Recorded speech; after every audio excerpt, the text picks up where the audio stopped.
I warned my wife that lending her brother $5,000 would come back to haunt us. 3 months later, we were the ones falling behind on our bills, while he was buying new electronics. My wife, Emma, and I had been married for 5 years. For most of our marriage, we worked incredibly well as a team. We shared the same long-term goals, communicated openly, and always tackled problems together. At least, that's what I believed. Recently, though, life became much more difficult financially. A major car repair, an expensive root canal, one unexpected expense after another. Before long, every dollar mattered. We carefully tracked every bill and watched our spending as closely as possible. 3 months ago, Emma's brother Tristan asked us for help. He needed $5,000. According to him, his roommate had suddenly moved out, leaving him unable to cover overdue rent and the security deposit for a new apartment. He promised it was only temporary. The problem was, Tristan had a long history of making poor financial decisions. He constantly switched from one entry-level job to another. Whenever he had money, it seemed to disappear just as quickly.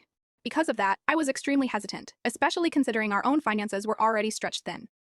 Emma saw things differently. She begged me to help. She insisted Tristan finally had a solid plan. She promised this wasn't a gift, it was only a loan. According to her, he'd repay every cent within 2 months. She trusted him completely. Against my better judgment, I agreed, mostly because I wanted to keep the peace. 3 months passed. Not a single payment came back, not even a small one. Worse still, Tristan had started avoiding family gatherings altogether. Every excuse sounded more convenient than the last. Meanwhile, our own financial situation kept getting worse. One evening, I sat down to review our monthly budget. The numbers immediately made my stomach sink. We were behind on multiple utility bills.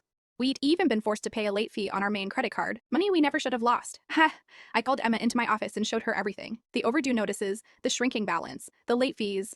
She looked at the paper, sighed, and shrugged. It's only temporary, she said. We just need to wait a little longer. Tristan promised he'll pay us back as soon as his tax refund arrives.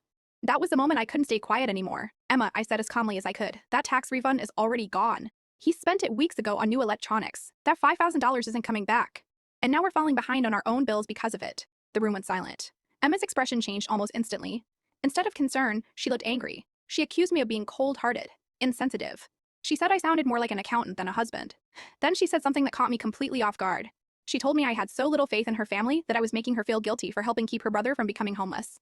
I looked at her and quietly replied, helping your brother shouldn't come at the cost of putting our own home and finances at risk. She didn't answer. She simply turned around and walked away.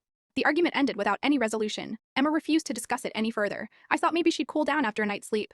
Instead, things only became worse. Rather than continuing the conversation, she quietly moved into the guest room. She stopped eating dinner with me. Whenever we crossed paths in the hallway, she'd barely acknowledge I was there. The silence between us felt heavier than any shouting match ever could. As difficult as that was, it wasn't the worst part.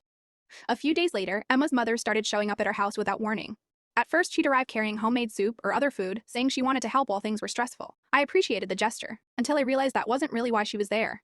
She'd settle onto our couch and stay for hours. Before long, the conversation always turned